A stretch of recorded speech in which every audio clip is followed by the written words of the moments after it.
Hello दोस्तों, मैं शुभम कुमार आप सभी का स्वागत करता हूं आपके अपने इस YouTube चैनल पे जिसका नाम है बेसिक मैथ्स विद शुभम। जैसा कि हमने वादा किया था कि हम मैथ का क्लासेस लेके आएंगे, तो आज मैं अरिथमेटिक मैथ का एक सबसे इजीएस्ट टॉपिक परसेंटेज लेके आया हूं प्रतिशतता आप लोगों के सामने। तो वीडियो शुरू करने से पहले कुछ बातें मैं अपनी तरफ से शेयर करना चाहूँगा। आप लोग सोच रहे होंगे कि बेसिक मैथ विथ शुभम ही क्यों।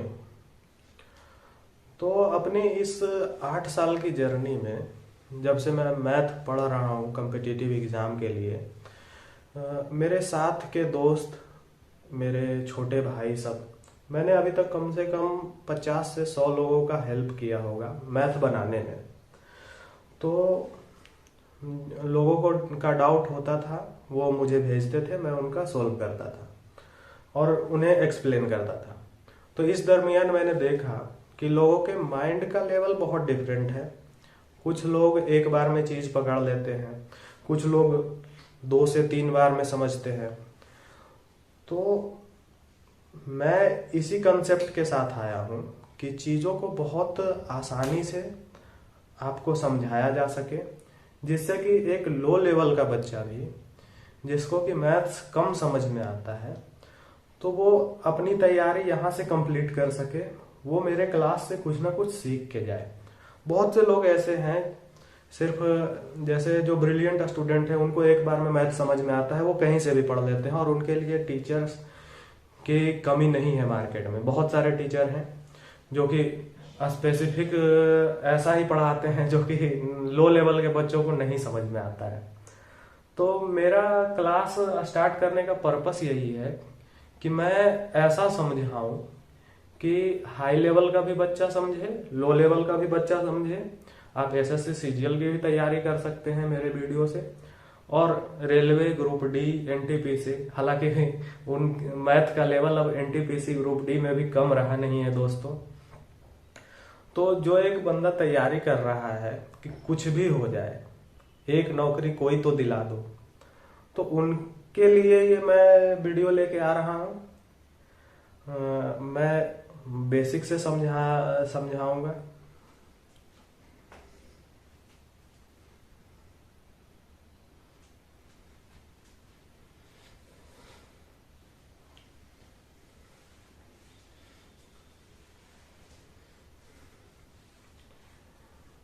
मैं पूरी कोशिश करूंगा कि अपने वीडियो के माध्यम से सभी छात्रों को, खास करके जो एवरेज कैंडिडेट हैं, बिलो एवरेज कैंडिडेट हैं, उन पे ध्यान दिया जाए और उनको एक नौकरी कोई सी भी पाने में मदद की जाए।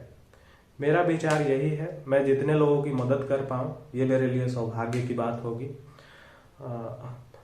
हो सकता है कि जो मैं कह रहा हूँ मेरे समझाने का हो सकता है आपको एक वीडियो में ना दिखे, पर अगर जो आप जुड़े रहेंगे तो 2 से 4 वीडियो में आपको मेरा तरीका दिखने लगेगा, आपको चीज़ें अच्छे से समझ में आएगी। तो इसके ऊपर मैं काम कर रहा हूँ बहुत। तो हमने पीडीएफ शीट्स बनाई है, परसेंटेज टॉपिक लिया है, इसका मैं 42 क्वेश्चन आपको प्रोवाइड कर रहा हूँ 2 पीडीएफ शीट में। तो ये 42 क्वेश्चन आपको डिफरेंट टाइप्स के हैं, सारा डिफरेंट। इसमें कम से कम 25 से 30 डिफरेंट टाइप के क्वेश्चन है। मुझे लगता है परसेंटेज में इतना ओवरऑल कंप्लीट है। 25 से 30 टाइप के क्वेश्चन आपको आएंगे, आप उनको अच्छे से डील कर पाएंगे। इतना परसेंटेज के लिए बहुत है। अगर कुछ छूटता है कोई टाइप तो आप कमेंट सेक्शन में कमेंट करें, उस टाइप का अलग से वीडियो बना दिया जाएगा। तो स्टार्ट करते हैं आज का टॉपिक, परसेंटेज। परसेंटेज दोस्तों अरिथमेटिक मैथ का सबसे इजी टॉपिक परसेंटेज है और इसका उपयोग लगभग हर एक टॉपिक में है। आप लाभ हानि ले लें, समय काम ले लें, ये अनुपात समानुपात ले लें, मिश्रण ले लें, हर टॉपिक में परसेंटेज का आपका उपयोग आएगा। इसलिए इस टॉपिक को समझना बहुत इंपॉर्टेंट है। आइए शुरू करते हैं। परसेंटेज, प्रतिशतता, इसका सिंबल ये है दोस्तों, परसेंटेज का। जैसा कि आपको नाम से ही क्लियर है, परसेंट, प्रतिशत, शत का मतलब 100, सेंट का मतलब 100, प्रति का ये सिंबल। जैसे हम लोग बोलते हैं 20 किलोमीटर पर आवर, माइलेज मतलब 1 घंटे में 20 किलोमीटर, 1 घंटे में कितना। तो परसेंट का बेसिक फंडा यही है कि अगर हम बोलते हैं 10%, तो 10%, 10 कितना में से, 100 में से 10 दोस्तों, 10/100। परसेंट का बेसिक फंडा यही है कि किसी चीज का तुलना करना हो तो उसके लिए अब 80 लेना है, 90 लेना है, 100 लेना है, तो एक बेसिक मान फिक्स किया गया है 100 को। हम चीजों को 100 के सापेक्ष में तुलना करते हैं। 100 के तुलना में 15 है, 100 के तुलना में ये 15% है, पर ये हम नहीं कह सकते हैं 15, 80 का भी 15% है। एक बेसिक वैल्यू 100 लिया गया है, इसके अनुपातिक चीजों को देखा गया है। जैसे अपना मार्कशीट लेते हैं, हमारा 100 मार्क्स का पेपर है, इसमें अगर कोई बंदा 60 ला रहा है तो हम इसको कह सकते हैं सीधा सीधा ये 60% मार्क्स है। पर अगर 150 नंबर का क्वेश्चन है, नंबर का ये पेपर है, और इसमें बंदा 60 ला रहा है, तो क्या हम कह सकते हैं कि ये 60% है? नहीं, ये 100 तुलना के लिए है। अब इसके सापेक्ष में इसको निकाला जाता है। जैसे चूंकि अब इसका बेसिक क्या है कि चूंकि 150 में ये 60 ला रहा है बंदा, तो अगर इसके जगह पे 1 होता तो 1 में ये 60/150 लाता, तो 100 में कितना लाता? 100 में 60/150 गुने 100, 50 गुना 100, 50 3 150, 3 से 20, 20 दूना 40%। मतलब 60 जो है 150 का 40% है। आपको ये चीजें समझनी है। 100 का बेसिक मान लिया गया है कि बेसिक 100 पे चीजों को प्रति 100 में, प्रति 100 में लिया गया है परसेंटेज। हम हर मान को नहीं उठा सकते, 80, 150, 200, 2 लाख, बहुत सारी चीजें हैं। तो उसका तुलनात्मक कि 2 लाख में 2 लाख मान लीजिए है, इसमें 50,000, ये इसका तुलना कितना परसेंट है, तो ये निकालना सिखाता है परसेंटेज। ये बेसिक है, परसेंट कैसे निकालते हैं इसका उपयोग करते हैं।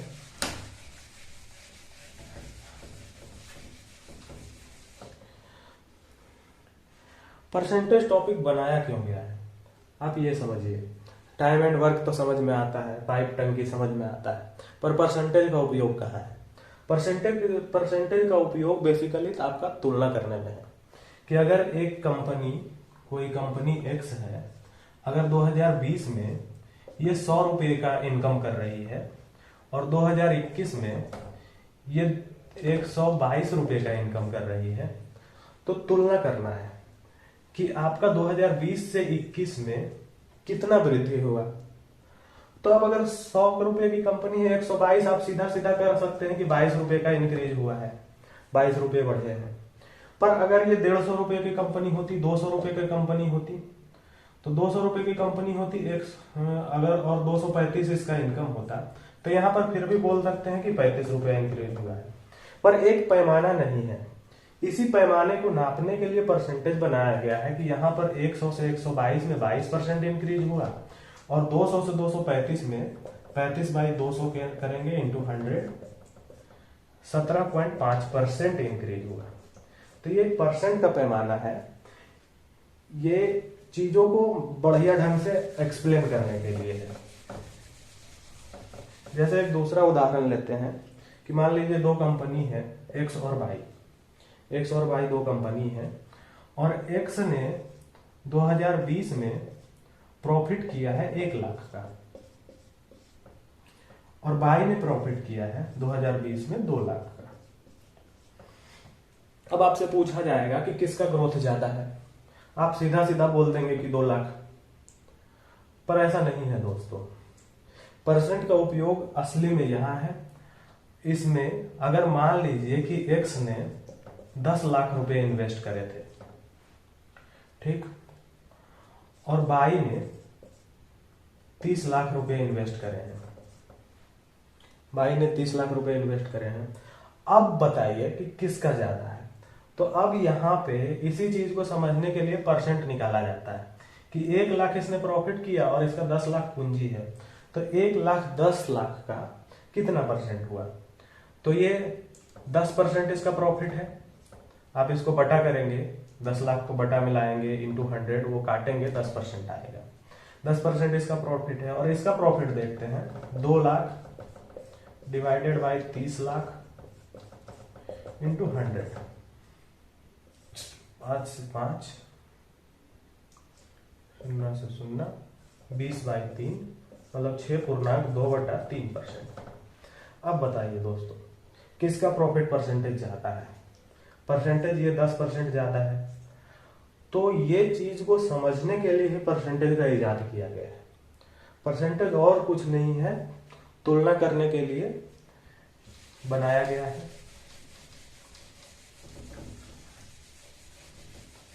परसेंटेज निकालने के लिए सीधा मान लीजिए कि 100 का 10% निकालना है। ये बेसिक है कि 100 का 10% निकालना है। तो 100 गुने 10% का 1/100 होता है। आप ये दिमाग में बिठा लीजिए कि परसेंट है तो इसका मान 1/100 होता है। तो 100 का 10%, 10, 150 का 15% निकालना है। तो 150 का 15/100, 2, 3, 15 तिया 45/2, ये इतना आया 150 का 15%। तो परसेंट निकालने का ये है। अब इसका सिंपल ये है कि 100 का 10%, 100 गुने 10% का 1/100, 50 का 15%, 50 का 15 गुने 1/100। तो ये आता कहां से है, परसेंट निकालने का आता कहां से है। मैंने अभी चुकी वाला बताया, उसको एक बार फिर से आपको रिपीट करता हूं कि आपको मान लीजिए ये निकालना है कि 25 जो है 500 का कितना परसेंट है। तो ये जो बेसिक फॉर्मूला आ रहा है परसेंट निकालने का, ये यहां से आ रहा है। आप ये इस चीज को समझिए, चूंकि 500 में 25, इसलिए 1 में 25/500, इसलिए 100 में कितना, तो 25/500 इंटू 100, 100 से 5, 5 × 25, 5%। 25 जो है 500 का 5% है। ये बेसिक है। इसी को अगर जो अपोजिट निकालना हो,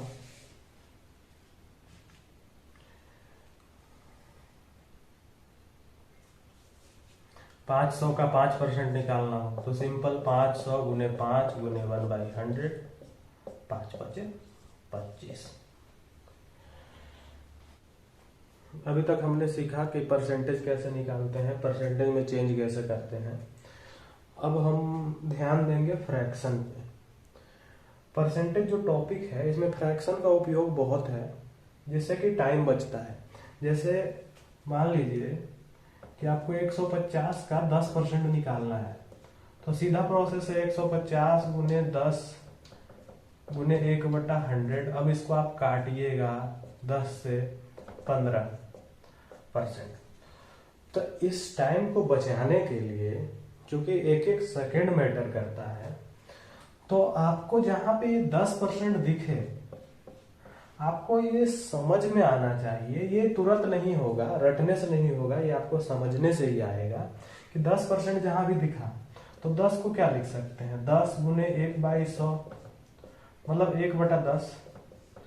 तो हम कह सकते हैं कि ये जो 10% जो है इसका फ्रैक्शन 1/10 है। ये दोनों वैल्यू इक्वल है दोस्तों। ये चीज हमेशा अगर तो 25% रहेगा तो आप सीधा सीधा 1/4 यूज करेंगे। किसी चीज का मान लीजिए 600 का 25% निकालना है, तो एक तो तरीका आप ये है कि 600 गुना 25 गुने 1/100। और एक दूसरा, अगर आपको फ्रैक्शन याद है, हालांकि याद करने का नहीं है, ये यहीं से निकलता है। अगर आपको फ्रैक्शन याद है कि 25% का फ्रैक्शन 1/4 है, तो आप सीधा सीधा 1/4 करेंगे। ये मुंह जवानी होगा, 4 से 600 को भागा देंगे 150, इसमें आपको कैलकुलेशन करना पड़ेगा। तो ये टाइम बचाने के लिए फ्रैक्शन है, और फ्रैक्शन कहीं से आया नहीं है, ये 25% है। 25 गुने 1/100, 25 चौका 100, ये फ्रैक्शन यहीं से है। फ्रैक्शन कहीं से रटने का जरूरत नहीं है, ये आपका क्वेश्चन सॉल्व करते करते जितना प्रैक्टिस करेंगे ये आपका हो जाएगा। जैसे 5% है तो इसका फ्रैक्शन 1/20 है। कैसे? 5 गुने 1/100, 1/20। तो ये फ्रैक्शन रटना नहीं है, ये आपको धीरे धीरे हो जाएगा, धीरे धीरे कंप्लीट हो जाएगा। इसका मैं लिस्ट दे दूंगा, जैसे किसी चीज का 100% निकालना है, तो 100% 100/100 1। तो हम कह सकते हैं कि एक जो फ्रैक्शन है ये 100% को डिनोट करता है। किसी चीज का 100% निकालना हो, सीधा सीधा 1 से गुना कीजिए। अगर 50% लेते हैं तो 50/100, 1/2। अगर तो किसी चीज क्वेश्चन में आए कि किसी चीज का 50% निकालना है, तो आप सीधा सीधा 2 से भागा कीजिए, 1/2 इसका फ्रैक्शन है। तो ये वैल्यू समझने का है, पर फिर भी अगर जो आप इसको याद करें, थोड़ा सा रटे नहीं, थोड़ा सा 2-4 नजर देख लें, फिर क्वेश्चन करते करते धीरे धीरे ये आपका कंप्लीट हो जाएगा। तो जैसे 1 का वैल्यू है 100%, इसको याद करने की जरूरत नहीं है, ये समझने के लिए है। अब 1/2 ले 50%, 1/3 ले 33.1/3%, 1/4 ले इसका 25%, 1/5 ले 20%। ये ऐसा करके आपको 1/20 तक एटलीस्ट याद होना चाहिए। 1/20 ये 5%, 1/20 के बाद फिर 1/25 ये 4%। कुछ इंपॉर्टेंट याद रखना है। अब इस फ्रैक्शन से आपको ये मैं पीडीएफ प्रोवाइड कर दूंगा, आप इसको एक नजर देख लेंगे, ये कंप्लीट हो जाएगा। फिर क्वेश्चन बनाते बनाते ही क्लियर होगा, ऐसा नहीं कि एक ही बार में आपका क्लियर हो जाएगा। जो पहले से मैथ पढ़ रखे होंगे उनको तो समझ में आएगा, पर बिगिनर लोगों को ये थोड़ा थोड़ा ही समझ में आ रहा होगा। ये क्वेश्चन के साथ साथ मैं समझाते चलूंगा, ये बहुत अच्छे से क्लियर हो जाएगा, कुछ ऐसा है नहीं। अब जैसे 1/3 का 33.1/3 हो रहा है, अब इसी में फ्रैक्शन आ जाता है 2/3। तो इसका तरीका क्या है कि 3 आपको दिख रहा है, 1/3 है। अब इसमें 2 से गुना हुआ है, तो आप इधर भी 2 से गुना करें, तो ये हो जाएगा 33 गुना 66.2/3। यही फ्रैक्शन है। आपको 1/3 के जगह 2/3 आ जाए तो घबराना नहीं है, या फिर 33.1/3% निकालना हो तो आप 1/3 करेंगे, और 66.2/3 निकालना हो तो आप 2/3 करेंगे। ये फ्रैक्शन से आता है। 1/4 है, इसका कर सकते हैं 3/4, 3 से गुना हुआ है तो 25 गुना 3 75%। ये समझने का चीज है, धीरे धीरे क्वेश्चन करने से ही आएगा। जैसे मान लीजिए कि 1/11 है, तो 1/11 का फ्रैक्शन होता है 9.1/11%। ये दोनों बराबर है। अगर जो किसी चीज का आपको 9.1/11% निकालना है, तो आप उस चीज में 1/11 से गुना कीजिए डायरेक्ट। अब इसमें अगर रह जाता 2/11, तो 1/11 तो आपको पता ही है, और इसमें 2 से गुना हो रहा है, तो आप सीधा सीधा 9.1/11 में 2 से गुना करें। ये 9 दूना 18.2/11। अब ये गुना करने का थोड़ा सा नहीं समझ में आ रहा होगा कि 9 दूना 18, 1 दूना 2 भी कर रहे हैं, तो 9.1/11 को आप लिख सकते हैं 9 + 1/11। अब इसमें 2 से गुना होगा तो 18 + 2/11। अब ये 18.2/11 हो गया। तो बेसिक फंडा ये है।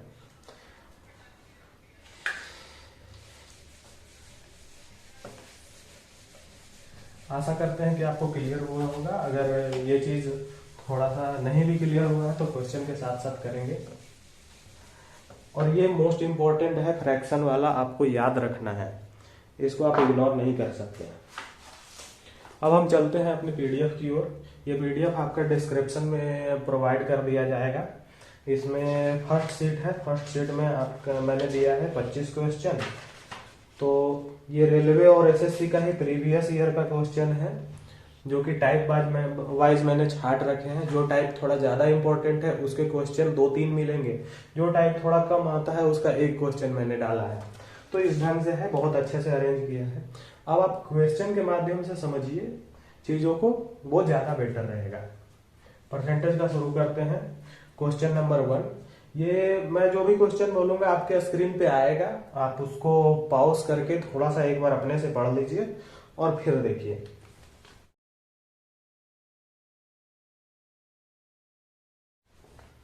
तो क्वेश्चन नंबर 1 क्या है कि the income of A is 20% less than the income of B and the income of C is 70% of the sum of incomes of A and B. The income of D is 25% more than the income of C. If the difference between the incomes of B and D is 23,000, then what is the income of A? यदि A की आय B की आय से 20% कम है और C की आय A और B की आय के योग का 70% है, D की आय C की आय से 25% अधिक है, तो B और D की, यदि B और D की आय में अंतर 23,000 रुपए है तो A की आय क्या है? क्वेश्चन थोड़ा सा अच्छे लेवल का है, तो आप इसको समझिए कि क्या बोल रहा है।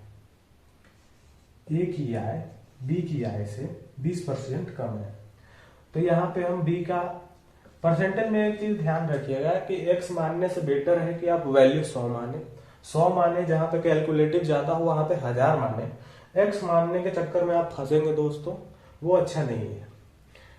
तो हमेशा 100 मानने पर ध्यान दे, 1000 मानने पर ध्यान दे। मान लीजिए परसेंटेज ऐसा आ रहा है 1/3% आ रहा है, तो आप इसमें कुछ जैसे 33 पूर्णांक 1/3 का फ्रैक्शन होता है 1/3, तो आप ऐसा मान रखें कि आप 30 मान ले, 60 मान ले, 90 मान ले, 300 मान ले, ताकि 1/3 जब करें तो ये 100 से कट जाए, 3 से कट जाए, तो ये इजी रहेगा। ये मानने का अपने हिसाब से है, पर जहां पे सीधा सीधा दिया हुआ है वहां पे 100 माने, 1000 माने, वो ज्यादा बेटर है। तो ए की आय बी की आय से 20% कम है। अगर बी की आय हम 100 मानते हैं तो ए की आय 80। ठीक, फिर दो क्वेश्चन में क्या दिया हुआ है कि सी की आय ए और बी की आय के योग का 70% है। सी की आय ए और बी के योग का 70% है। अब ए और बी का योग 180, सी का आय कैसे निकालेंगे? 180 का 70%।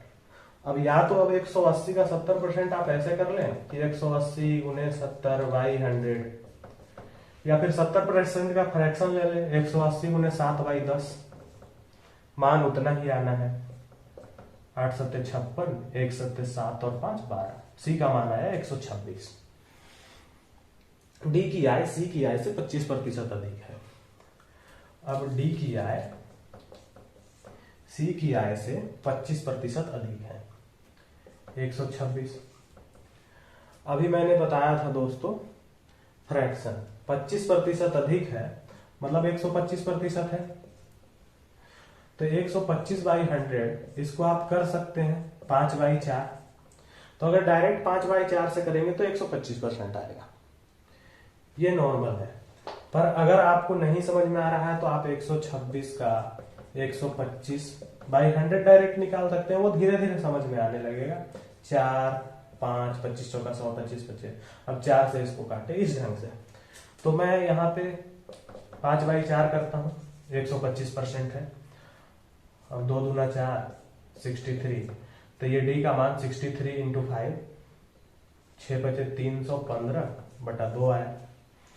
ठीक, तो अब क्या बोल रहा है कि बी और डी की आय में अंतर 23,000 रुपये। बी और डी की आय में अंतर 23,000 रुपये, और बी की और डी की आय में अंतर 23,000 रुपये। तो बी और डी की आय में अंतर देखते हैं कितना है, 315/2 माइनस 100, तो ये 200 होगा। 315, 115/2 आएगा। 115/2 इक्वल टू 23,000। ये समझ में आ गया होगा, 2 इधर 200, 115/2, 23,000 रुपये। तो एक ही आय कितना है, अब एक ही आय कितना है 80। हमको आ कितना गया है कि 115 बाई 2 बराबर 23,000 रुपये। तो इससे एक का वैल्यू निकालते हैं, 23,000 बाई 115 इंटू 2, और इससे 80 का वैल्यू जाएगा इंटू 80। 115 दूना 230, 200 दूना 400, 2 दूना 4 8 32, ये 32, और 2 2 4 1 5 0, नहीं 2 ये तो कट गया, 2 0 1 3 0, 32,000 है सर। तो आप देखिए प्योर बेसिक है, इसमें कोई भी प्रकार का ट्रिक नहीं है। आपको कहीं भी कुछ भी नहीं समझ में आता है तो आप फिर से पूछ सकते हैं। अब देखिए 125% निकालना था उसका, तो 125% मैंने अभी फ्रैक्शन बताया कि 125 बाई 100 हो जाएगा। आप ये माइंड में करें कि 125% है तो 125 लिखेंगे, नीचे परसेंट का 100 आएगा, 25 चौका 100, 25 बचे 5/4, और ये फिर धीरे धीरे आपको याद ही हो जाएगा कि 125% 5/4 है। इसका एक ढंग से और तोड़ सकते हैं कि 125 है तो ये 100% प्लस 25%, 25% का फ्रैक्शन आपको याद है 1/4, और 100% 1 प्लस 1/4, ये 5/4 हो गया। सिंपल है। और अगर नहीं क्लियर हो रहा है तो आप सिंपल 125 बाई 100 करें और वैसे बनाएं, धीरे धीरे आपका क्लियर हो जाएगा। अब आइए क्वेश्चन नंबर 2 पर।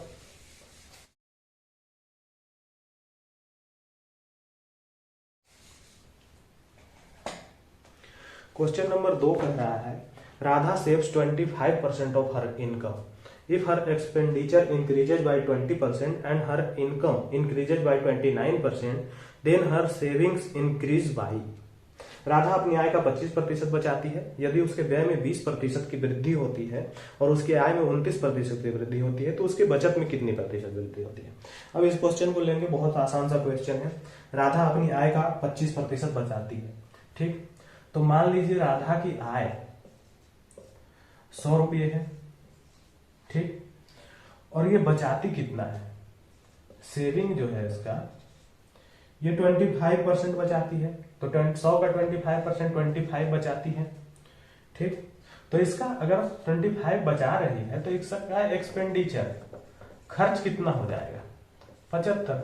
सीधी सी बात है, 100 रुपए कमाती है, 25 रुपए बचाती है, 75 रुपए इनका खर्च है, ठीक। यदि उसके व्यय में 20% की वृद्धि होती है, उनके व्यय एक्सपेंडिचर में 20% की वृद्धि हो रही है। अब 20% या तो आप इंटू 20/100 कर ले, नहीं तो फिर इसका फ्रैक्शन आप डायरेक्ट 1/5 से गुना करेंगे सीधा सा। तो 75 का 1/5 15 की वृद्धि हो रही है एक्सपेंडिचर में, ये 15 का ऐड हुआ है, ठीक। तो अब इनका एक्सपेंडिचर कितना हो गया 90। ये माइंड में भी रह सकता है, ये सिर्फ समझाने के लिए आपका बता रहा हूं। और उसकी आय में 29% की वृद्धि होती है।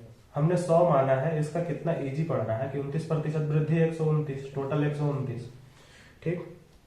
तो उसकी बचत में कितनी वृद्धि होती है। अब बचत इसका कितना है, खर्च 90 है, 129 आय है, तो बचत इसका 90, 129 में से 90 घटाइए, 29 और 10 ये 39 हो गया बचत। तो अब बचत में प्रतिशत वृद्धि पूछ रहा है। अब 25 से 39 में कितना वृद्धि है, तो 25 से 39 में कितना 14 बढ़ रहा है, ठीक। जिसके तुलना में निकालना है उसको हमेशा नीचे रखते हैं। जैसे आपका 3/10 मार्क्स आता है तो आपके 10 मार्क्स में 3 मार्क्स आ रहे हैं, तुलना 10 से हो रहा है। तो सेम यहाँ पे है कि आपका 25 के सापेक्ष में निकालना है कि 39 में कितना वृद्धि हुआ है। वृद्धि तो हमने निकाल लिया, 14 वृद्धि हुआ है, पर 14 जो वृद्धि हुआ है 25 के सापेक्ष में हुआ है, तो हमको ये परसेंटेज निकालना है कि 14 25 का कितना परसेंट है। तो 14 25 का कितना परसेंट है ये निकालने के लिए आप 100 से गुना करते हैं, ठीक। तो 25 चौका 100, 14 चौके 56%। अब दूसरा आप यहाँ पे ये भी सोच सकते थे कि 14 25 का कितना परसेंट है। तो नीचे अगर 100 हो जाता तो ये डायरेक्ट परसेंट हो जाता, नीचे 100 के लिए आप क्या कर सकते हैं, 4 से गुना कर दीजिए, 14 चौका 56 बाई 100 मतलब 56%। तो आप चीजों को यहां से कैलकुलेशन करने का जरूरत नहीं है, ये आप डायरेक्ट सोच सकते थे। या तो आप यही सोच लीजिए कि 100 गुना करेंगे 25 चौका 100, 14 चौके 56, ये माइंड में कर लीजिए। या फिर आप यहां करेंगे कि 14 चौके 56, 25 चौका 100। तो ये सिंपल है, आप इस ढंग से चीजों को सोचें। अगर कोई इशू आएगा, आपको समझ में नहीं आएगा, तो आप कमेंट में करें, नेक्स्ट वीडियो से सुधार किया जाएगा।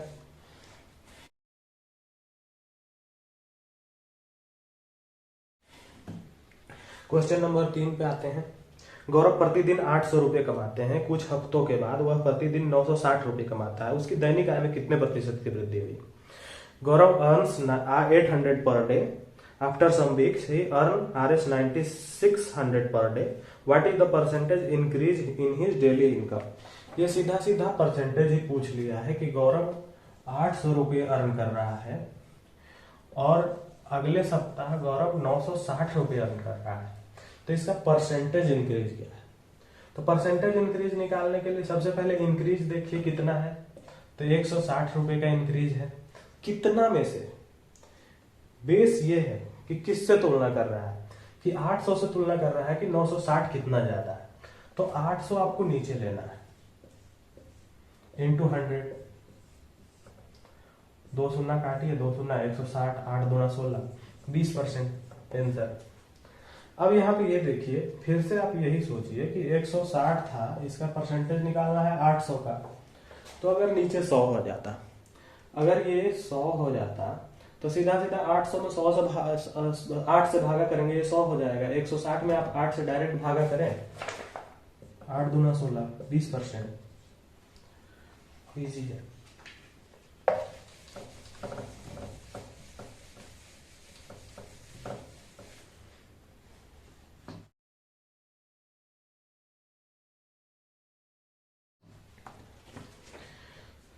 चार नंबर क्वेश्चन पे आते हैं।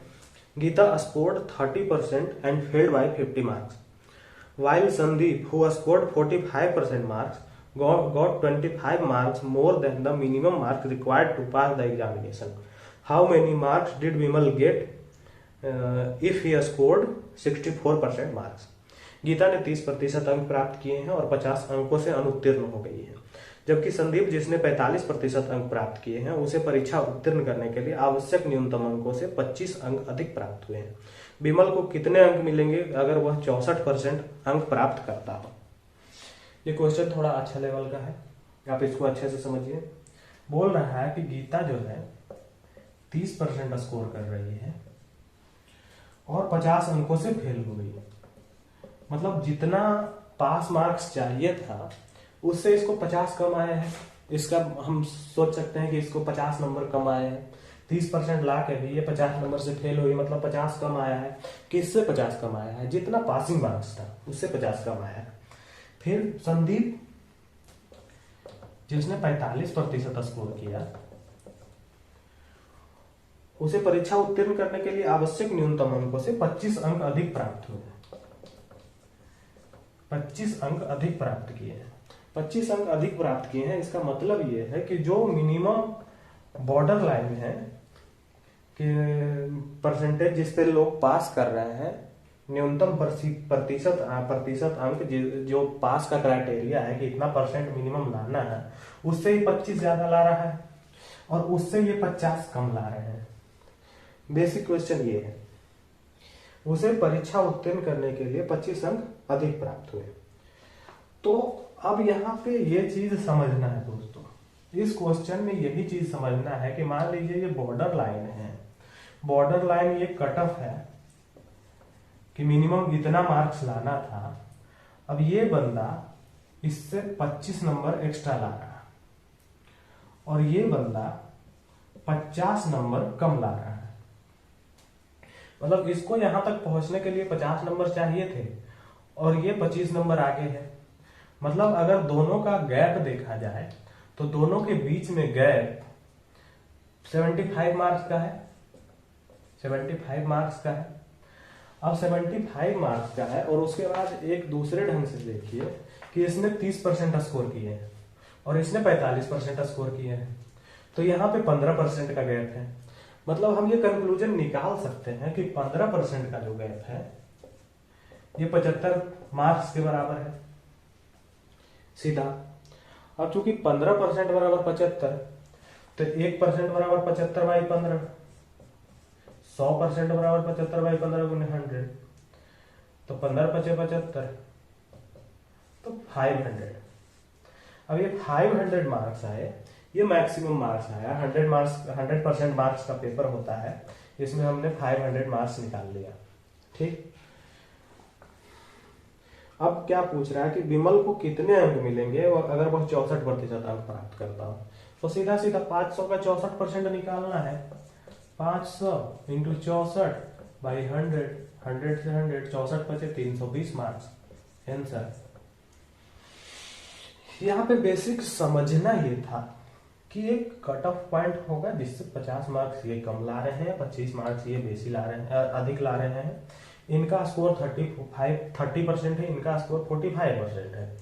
तो इन दोनों के बीच का गैप 25 + 50 75 मार्क्स का गैप है, और इनका परसेंटेज का गैप 15% का गैप है।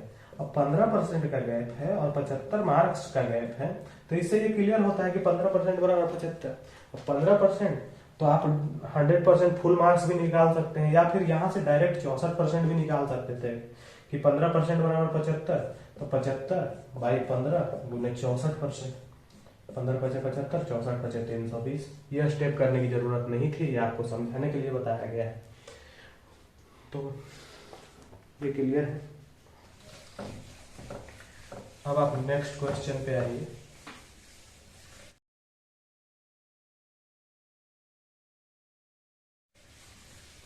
नेक्स्ट क्वेश्चन क्या है कि what is the value of x if 25% of 480 plus 30% of 500 plus x% of 90 equal to 35% of 900। कुछ नहीं है, ये सिंपल सा है। 25% of 480 plus 30% of 500 plus x% of 90 equal to 35% of 900। x का वैल्यू आपको निकालना है। बहुत सिंपल सा बेसिक कंसेप्ट है। 480 का 25% निकालना है। 25% का फ्रैक्शन 1/4, 4 से भागा दीजिए 480, 120, प्लस 500 का 30% निकालना है। 30% का फ्रैक्शन 3/10 कर लें, या फिर सीधा सीधा डायरेक्ट 100 से डिवाइड करें। 2 शून्य से 2 शून्य कट जाएगा, 5 × 15, 150 आ जाएगा। या फिर आप माइंड में भी कैलकुलेट कर सकते हैं कि 30% निकालना है। 500 का 10% 50, 30% 50 × 150, सिंपल है। अब x% ऑफ 90, तो क्या कर सकते हैं, x% का 1/100 इंटू 90, ये तो करना ही पड़ेगा, बराबर 900 का 35%। अब इसमें 100 से भागा आएगा, सीधा सीधा 100, 35 × 315। ठीक, अब 150 और 120 270 प्लस 9/10 x बराबर 315। 270 इधर ले जाएंगे, 9/10 x बराबर 30 और 15 45, 9×5 = 45, x बराबर 10×5 = 50 answer.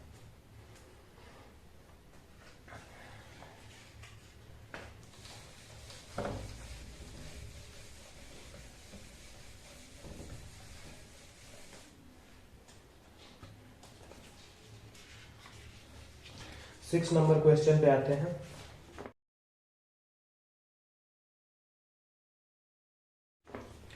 Raghav spends 80% of his income. If his income increases by 12%, as his expenditure increases by 17.5%, then what is the percentage decrease in his savings? Raghav अपनी आय का 80% खर्च करता है। यदि उसकी आय में 12% की वृद्धि होती है और उसके व्यय में 17.5% की वृद्धि होती है, तो उसकी बचत में कितने प्रतिशत की कमी होती है। तो आइए इसको सॉल्व करते हैं। सेम इस टाइप का एक दूसरे नंबर का क्वेश्चन यही है, पर इस टाइप के क्वेश्चन ज्यादा आते हैं, तो आप इसको अच्छे से समझिए। Raghav spends 80% of his income. मान लीजिए राघव की इनकम जो है 100 है, तो ये खर्च करता है 80%। 80%, 80, तो इसका सेविंग बचत सेविंग आपका 20 हो जाएगा ऑटोमेटिकली। 100 इनकम है, 80 खर्च करता है, 20 बचाता है। If his income increases by 12%, अगर उसका आय 12% से बढ़ जाता है तो ये 12% से बढ़ जाएगा, तो 12% 12 होगा, 112। ठीक। And his expenditure increases by, खर्च जो है उसका 17.5% से बढ़ता है।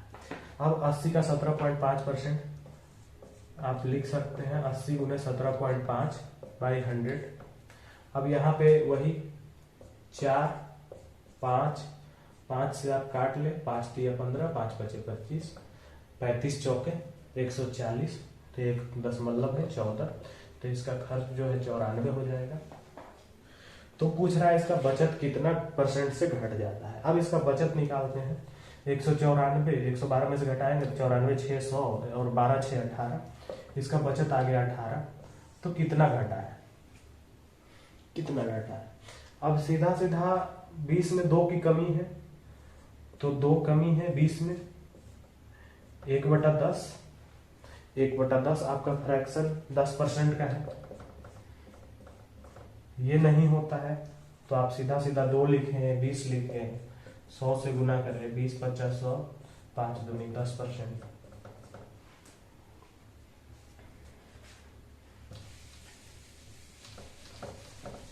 शुरुआत में मैं थोड़े इजी लेवल के क्वेश्चन डाला हूं ताकि आपको चीजें समझ में आए।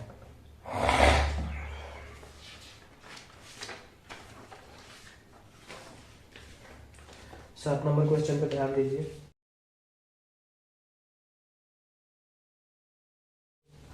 In a survey, it was found that in a constituency, 55% of voters are male and the rest are female. 40% of the male voters are literate and 33 पूर्णांक इंग्लिश नहीं आता है, 33 whole 1/3% of the female voters are illiterate. What percentage of the voters are literate? एक सर्वेक्षण में यह पाया गया है कि एक निर्वाचन क्षेत्र में 55% मतदाता पुरुष हैं और शेष महिलाएं हैं। 40% पुरुष मतदाता साक्षर है और 33.1% महिलाएं मतदाता निरक्षर है। कितने प्रतिशत मतदाता साक्षर है? ये थोड़ा ढंग का क्वेश्चन है, बिगिनर्स के लिए ये अच्छा है। एक सर्वेक्षण में यह पाया गया कि निर्वाचन क्षेत्र में पुरुष और महिला, मेल फीमेल, तो पुरुष मतदाता 55% है। अब मेल 55% है तो फीमेल 45% होगा, क्योंकि ओवरऑल कोई भी चीज 100% होता है, तो यहाँ की ओवरऑल पॉपुलेशन 100% होगी। अब ये 100% कुछ भी हो सकता है, 5 लाख, 10 लाख, 20 लाख, उससे हमको मतलब नहीं है। यहाँ परसेंटेज का क्वेश्चन बता रहा है कि 55% पुरुष है तो 45% महिला है, ओवरऑल 100% है। अब ये डाटा कितना भी हो उससे फर्क नहीं पड़ता है। तो क्वेश्चन में क्या कह रहा है कि 40% पुरुष मतदाता साक्षर है।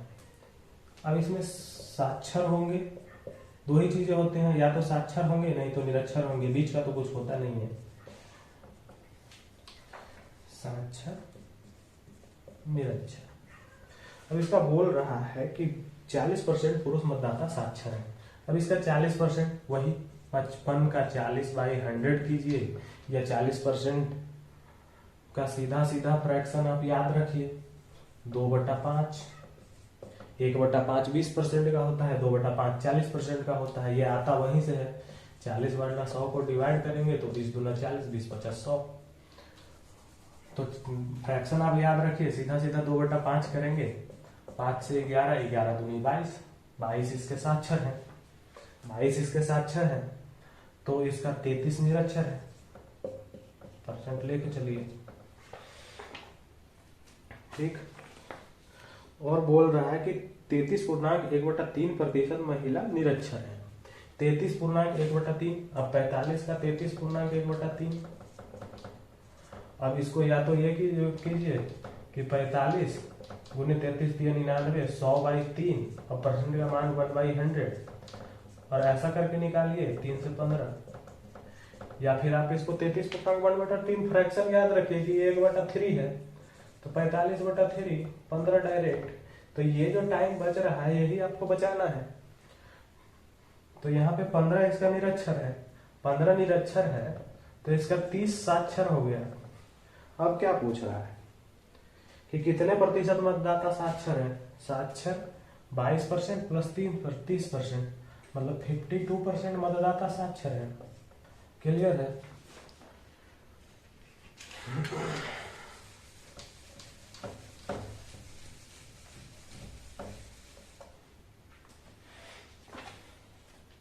आगे बढ़िए 8 नंबर क्वेश्चन पे।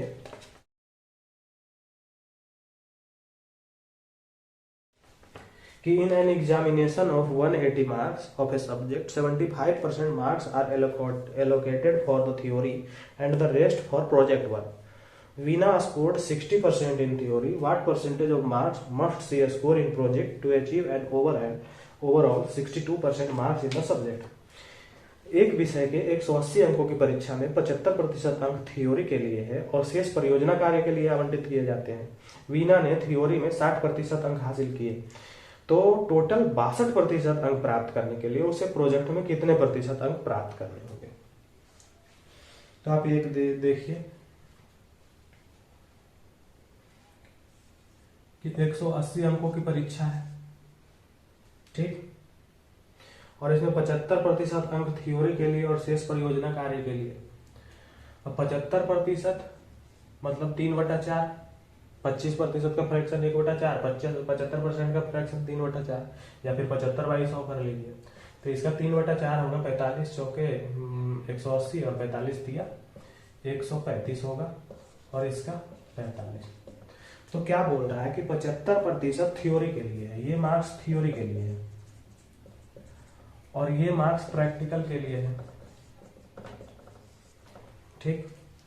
अब ये मार्क्स थ्योरी के लिए और ये मार्क्स प्रैक्टिकल के लिए। बीना ने थ्योरी में 60% अंक हासिल किए, थ्योरी में 60%, तो 135 का 60% का फ्रैक्शन 3/5, या फिर इसको 135 गुने 60/100 आप कर सकते थे, ठीक। तो हम 3/5 करते हैं, 5 दूना 10, 35, 5 35, 27 दिया, 81 अंक इसने थ्योरी में लाए। तो बोल रहा है ओवरऑल 62% अंक प्राप्त करने के लिए उसे प्रोजेक्ट या प्रैक्टिकल में कितने प्रतिशत अंक चाहिए। तो ओवरऑल 62%, तो 180 का हम 62% निकालेंगे, 180 गुने 62/100, 0 से 0। अब देखिए दोस्तों, कुछ लोग कहेंगे कि यहाँ पे आपने फ्रैक्शन क्यों नहीं लगाया, तो हमारा बेसिक यही है। अब 62% का फ्रैक्शन क्या करेंगे, मुश्किल 31/50 होगा, आप इतना याद रखेंगे तो पॉसिबल नहीं है। जो इजी है उसको आप याद रखिए और वो क्वेश्चन बनाते बनाते याद हो जाएगा। अब 18 गुने 62/10, अब गुना करने का देखिए, 18 दूना 36 कर सकते हैं, और 18 गुने 6, 8 6 का 48, हाथ में रहा 4, 6 4 10, 108, 6 8 3 11, 10 नीचे है तो 111.6 ओवरऑल उसको लाना है, और 81 यहाँ इसने प्राप्त किए हैं। अब 111.6 माइनस 81, 0 8 3 11, मतलब इसको प्रैक्टिकल में 30.6 मार्क्स लाने हैं। तो पूछ रहा है कि प्रैक्टिकल में कितना परसेंट लाना होगा, तो 30.6 45 का कितना परसेंट है, तो जिसके तुलना में निकालना है उसको नीचे रखेंगे, इंटू 100 से गुना करेंगे, 1 0 यहाँ पे जाएगा, 5 दूना 10, 5 9 45, 9 3 27, 9 चौके 36, 34 दूना 68%। उम्मीद है आपको क्लियर होगा।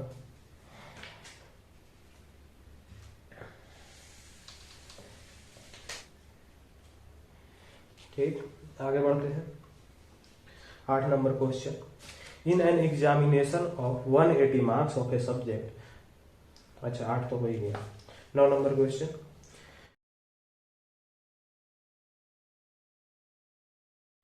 "35% of the students in a college are girls and the rest are boys. The total number of students in the college is 2800.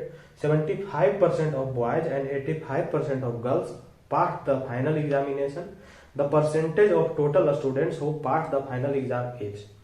एक कॉलेज में 35% छात्र लड़कियां हैं और शेष लड़के हैं। कॉलेज में छात्रों की कुल संख्या 2800 है। 75% लड़कों और 85% लड़कियों ने अंतिम परीक्षा में उत्तीर्ण की। अंतिम परीक्षा उत्तीर्ण करने वाले कुल छात्रों का प्रतिशत है। अब देखिए इसमें दिया हुआ है कि गर्ल्स जो है 35% है, बॉयज जो है, अब गर्ल्स 35% है तो बॉयज ऑब्वियसली 65% है। अब इसमें क्या बोल रहा है कि 75% लड़कों ने और 85% लड़कियों ने उत्तीर्ण की, पास की, तो पास करने वाले कुल छात्रों का प्रतिशत। अब ये डाटा दिया हुआ है 2800। अब जो स्टूडेंट होंगे ये इसका पहले 2800 का 35% निकालेंगे, फिर 65% निकालेंगे, फिर उसका 75%, फिर 85%। और चूंकि क्वेश्चन सारा परसेंटेज का है, आपका ऑप्शन भी परसेंटेज का है, तो इसमें डाटा 2800 रहे या 2500 रहे उससे कोई मतलब ही नहीं है। आप सीधा सीधा ये देखिए कि 75% लड़के पास किए हैं तो 65 का फ्रैक्शन 3/4, 75%, 65 का 3/4 आप निकाल लीजिए तो 65 3 6 3 18, 195/4। ये फ्रैक्शन ये पास वाले का है। और इसका पास किया है लड़कियों ने 85, 35 का 85%। ठीक, तो अब आप ये यहां से निकालिए कि 5 7 35, 5 से 20 25 100, 5 से 17 25 85, 5 चौके 20। अब ये आ गया 70 7 7 7 49, 1 7 7 4, 119/4 प्लस 195/4, 195 119 295, 295 और 5 295 314/4, 314/4 को आप काटें 2, 157, 2 7 14, 2 8 16, 78.5%, सिंपली 78.5%। अब ये डाटा कुछ जो ये 2800 दिया हुआ है ये मिसलीड करने के लिए दिया हुआ है। आप इसमें फंसेंगे 2800 में, तो आप इसका क्या करते हैं, 2800 का 35% निकालते हैं, 35/100। अब ये गुना करते हैं, अब इसका आप 85% निकालते हैं, फिर 2800 का 65% निकालते हैं, इसका आप 75% निकालते हैं, और उसके बाद फिर जो अमाउंट आता है उसको फिर 2800 से भागा देके आप उसको परसेंट में कन्वर्ट करते हैं। तो ये चीज देखना है आपको, क्वेश्चन को ध्यान से देखना है कि क्या उसमें जो डाटा दिया हुआ है उसका यूज भी हो रहा है। यूज नहीं हो रहा है तो आप उसके चक्कर में पड़ेंगे तो बेकार का लेंदी बनेगा। ये सिंपल कितना 35% गर्ल है, 65% बॉय है, बॉय का 75% पास किया है, गर्ल का 85% पास किया हुआ है। सीधा सीधा निकालना था। अब यहाँ पे मुझे ये दिख रहा है कि नीचे दोनों में 4 आ रहा है तो मैंने ये जोड़ दिया। अगर ये मान लीजिए नहीं पता लगता, ये नीचे 3 आता, ये नीचे 4 आता, तो सिंपल इसका पॉइंट में निकालते, इसका अलग पॉइंट में निकालते और दोनों पॉइंट को जोड़ के आप निकाल देते हैं, कोई फर्क नहीं पड़ता है। तो यहाँ पे 4 दोनों के बेस में आ रहा है तो इसको मैंने ऐड कर दिया, कैलकुलेशन इजी हो गया। तो आपको ये हमेशा देखना है कि कैलकुलेशन कहाँ पे इजी होता है, क्या हम करें कि कैलकुलेशन इजी हो जाए।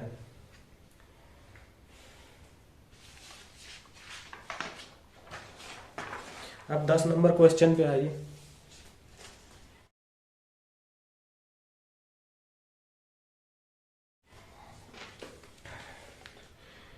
तो इसमें क्या है कि लकी अपनी आय का 85% खर्च करता है। यदि उसके व्यय में X% की वृद्धि होती है, बचत में 60% की वृद्धि होती है और आय में 26% की वृद्धि होती है, तो X का मान क्या है। क्वेश्चन वही है, थोड़ा सा पैटर्न को घुमाया गया है। इस टाइप के 2 क्वेश्चन हमने कर रखे हैं, ये तीसरा है। तो lucky spends 85% of his income if his expenditure increases by X%, saving increases by 60% and income increases by 26%, then what is the value of X। तो क्या बोल रहा है कि लकी है, अब इसका इनकम मान लीजिए आप 100 और ये 85% खर्च करता है, एक्सपेंडिचर 85, तो सेविंग 15 है।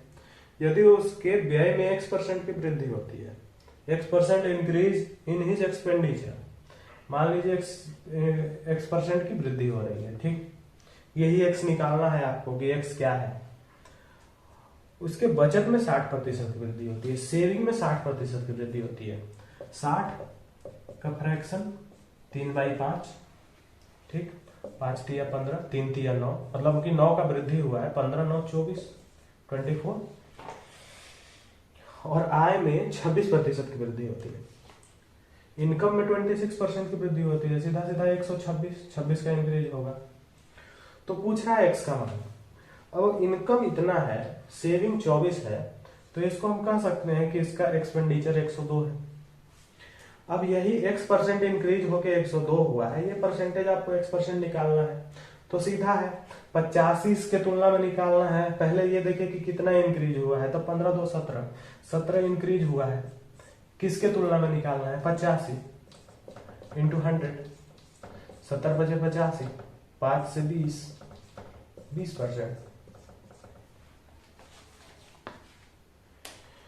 तो आज का क्लास हमने देखा, मैंने अपने पहले सीट का 10 क्वेश्चन करा दिया है।